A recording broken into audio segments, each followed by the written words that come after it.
Sa bawat taon, may mga buwan na tinuturing na malakas para sa isang crypto coin at may mga buwan din na tila mahina ang galaw nito. Si XRP na isa po sa mga pinakakilalang altcoin sa buong mundo ay may interesting na kasaysayan tuwing buwan ng August.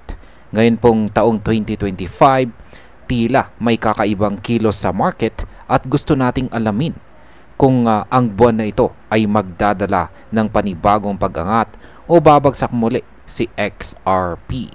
Kaya yan po ang siyang ating pag-uusapan sa video na ito. Pero bago po tayo magpatuloy, ay pakibasa na lamang po muna ang disclaimer dito po sa ibaba ng ating screen. Arayan mga ka-crypto, simulan po natin sa ating unang katanungan kung paano po nagsimula ang galaw ni XRP ngayong August 2025. Sa simula ng buwan, mahina po ang galaw ng market kung saan maraming altcoins kasama si XRP ay nakaranas ng bearish na simula. Ngunit sa loob lamang ng 2 linggo, nagbago po ang ihip ng hangin.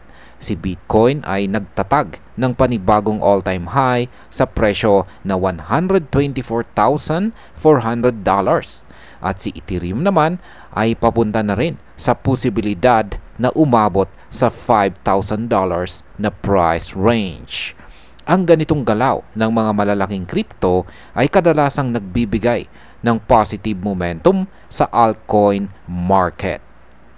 Dahil dito, tumama si XRP sa $3.35 bago po siya bumalik at mag-stabilize sa $3.12.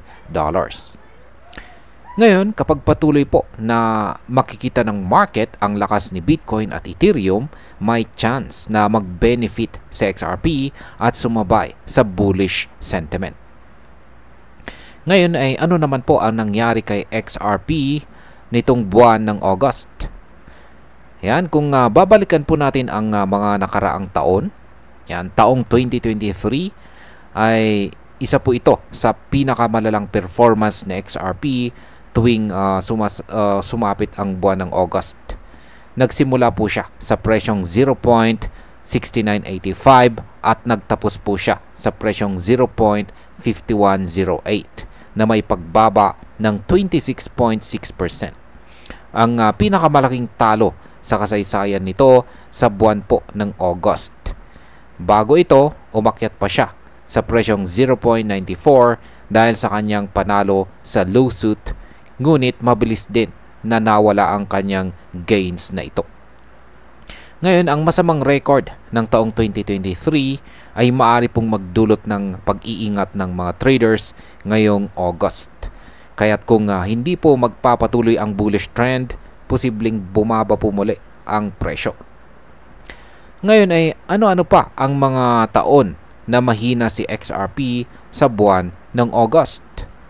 Ayan, bukod po sa taong 2023 ay nakaranas din si XRP ng pagbaba sa mga buwan ng August noong taong 2022, yan 2019, 2018, 2015, 2014 at saka 2013. Ayan, nakikita naman po natin dito kung gaano po yung kalaki yung mga percentage na ibinagsak ng XRP sa mga taong ito. Kaya sa kabuuan ay 8 beses nang natalo sa XRP sa buwan po ng August sa nakalipas na 12 taon or 12 years. Kaya ang ganitong historical pattern ay naglalagay po ng pressure sa presyo ngayong buwan ng August dahil maraming traders ang nagiging mas maingat. Ngayon ay kailan naman siya kumita sa buwan ng August? Yan. Sa 4 na beses. Yan, 4 na beses na nanalo po siya or nanalo itong si XRP sa buwan ng August. At ilan po sa kanyang mga notable gains ay naganap noong taong 2021, 2020, 2017 at saka 2016. Yan, yung may pinakamataas na gain po niya ay noong taong 2021, 59.9%. Kaya yan, ipinapakita po nito na kahit mahina kadalasan ang buwan ng August ay may mga pagkakataon din naman na nagiging green itong si XRP. Kung masusundan ngayong taon ang pattern ng mga bullish August, posible pong maging pang-5 beses ito na magtatapos sa kulay green. Yan. Sa mga hindi po nakakaalam, kapag green ay gain po yan. Kapag red ay loss. Yan po yung color coding dito sa market.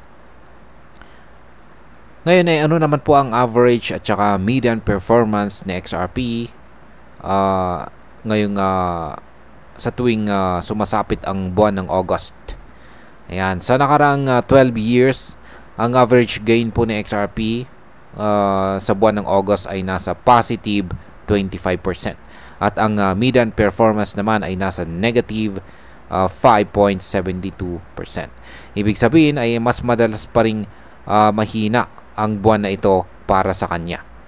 Kaya ayan, kung makuha po niya ang positive 1.25% average gain ngayong taon, aabot po ang presyo sa 3.0577. Pero kung mararanasan po niya ang median drop na negative 5.72%, bababa po ito sa presyo na 2.85%. Kaya ang ganitong analysis ay mahalaga para sa risk management natin bilang mga traders at investors ngayong buwan na ito. Paano naman ang performance ng XRP sa mga ibang buwan? Sa September ay pantay po ang kanyang record. Kalahati bullish at kalahati ay bearish mula po taong 2013.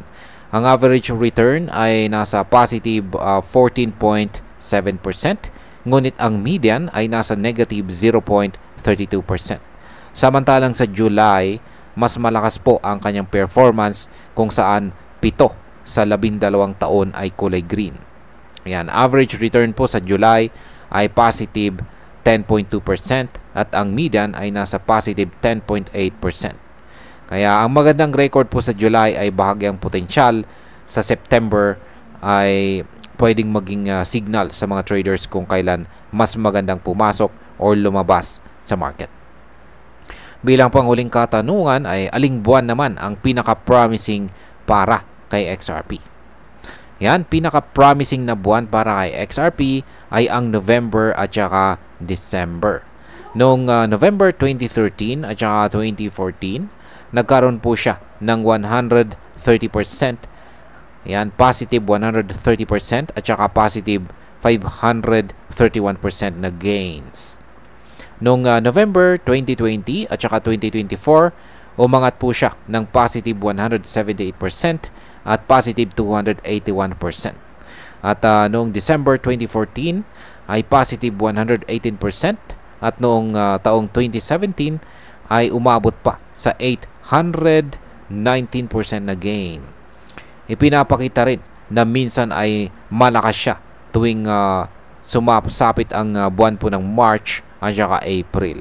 Kaya ang ganitong historical data ay nagbibigay po ng ideya kung kailan nagiging pinaka-active at malakas ang galaw ni XRP.